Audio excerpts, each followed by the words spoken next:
အားလုံးပဲမင်္ဂလာပါဗျာကျွန်တော်ကတော့အကောင့်တစ်ပဲဖြစ်ပါတယ်ကျွန်တော်ရဲ့အကောင့်ထိပ် YouTube နဲ့နေပြီးတော့ပြန်လဲကြိုဆိုလိုက်ပါတယ်။ Okay ဒီနေ့မှာတော့ကျွန်တော်တကယ်ကျွန်တော်ပုံပြအောင်ပေးနေတဲ့ဗီဒီယိုလေးကတော့ YouTube ပြင်လာတယ်ဘယ်လိုကြောင့် YouTube လောကနဲ့နေပြီးတော့ထွက်သွားကြတာလဲ။ Okay ဒီအချက်တွေကိုကျွန်တော်ကပြပြပေးသွားမှာဖြစ်ပါတယ်ဗျာ။ Okay အထူးသဖြင့်ကျွန်တော်တို့ YouTube ပြင်လာတာအခုမှ YouTube channel ကိုစထားမယ်။နောက်ပြီးတော့ကျွန်တော်တို့ဒီပေါ့နော် channel ကြီးတွေလိုမျိုး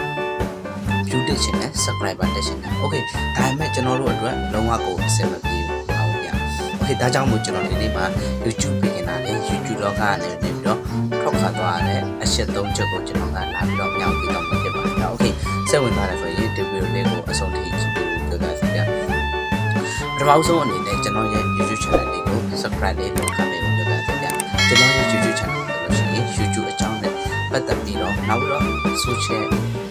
media အပိုင်းနဲ့ပတ်သက်ပြီးတော့ application အကြောင်းတွေကိုညှောက်ပေးနေတာဖြစ်တဲ့အတွက်ပေါ့နော်ကျွန်တော်ရဲ့ YouTube channel လေးကဗီဒီယိုတွေကိုအစမပြကြည့်ရှုနိုင်ဖို့ကျွန်တော်ရဲ့ channel လေးကို subscribe လုပ်ပြီးတော့ဒီနာက notification ခေါင်းလေးကိုလည်းတင်ထားပေးလို့ပြပြပြ။ Okay ဒါဆိုလို့ရှိရင်ကျွန်တော်ဒီနေ့မှာပေါ့နော် YouTube ပြင်လာတယ်အားကြောင့် YouTube လောကနေပြီးတော့ထောက်ခံသွားကြတယ်ဆိုတဲ့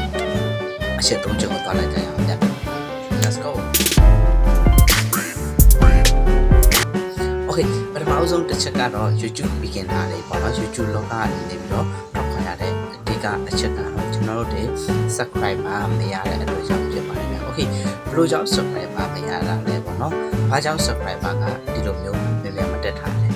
။ Okay ကျွန်တော်တို့အနေနဲ့ပေါ့နော်ဒီ YouTube community guideline မှာဆိုရင်ကျွန်တော်တို့အနေနဲ့ subscriber 1000နဲ့ watch hour 4000ရှိပြီးတော့မှကျွန်တော်တို့ဒီ monetization အောင်မှတာလည်းကျွန်တော်တို့ဒီအနေနဲ့ပေါ့နော်ဒီကျွန်တော်တို့ရဲ့ YouTube channel မှာကျွန်တော်တို့က member ချက်ဖြစ်မှာဖြစ်ပါတယ်ဗျ။ Okay ကျွန်တော်တို့ YouTube beginner တွေ YouTube အားတွေအနေနဲ့ဆိုလို့ရှိရင် basic YouTube အားတွေအနေနဲ့ဆိုရင်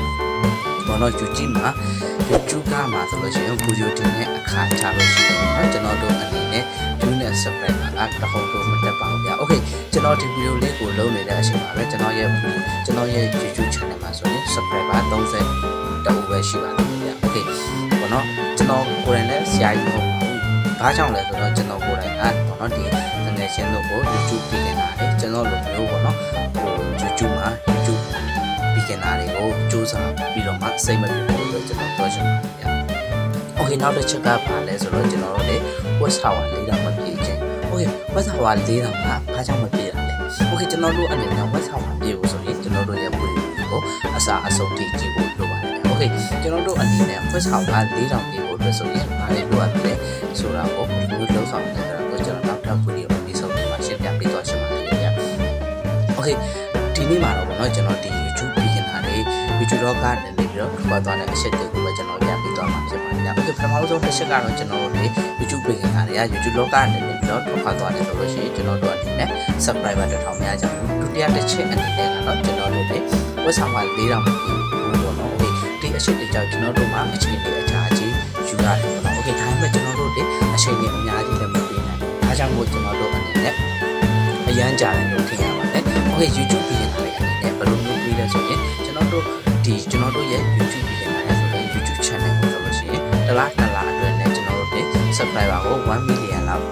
ရချင်တယ်ပေါ့နော် okay ဒီလိုရဖို့အတွက်ဆိုရင်ကျွန်တော်တို့ပါလိုအပ်မယ် keyword တွေလုပ်မယ်နောက်ကြလို့ရှိရင်ကျွန်တော်တို့တက်တီ hard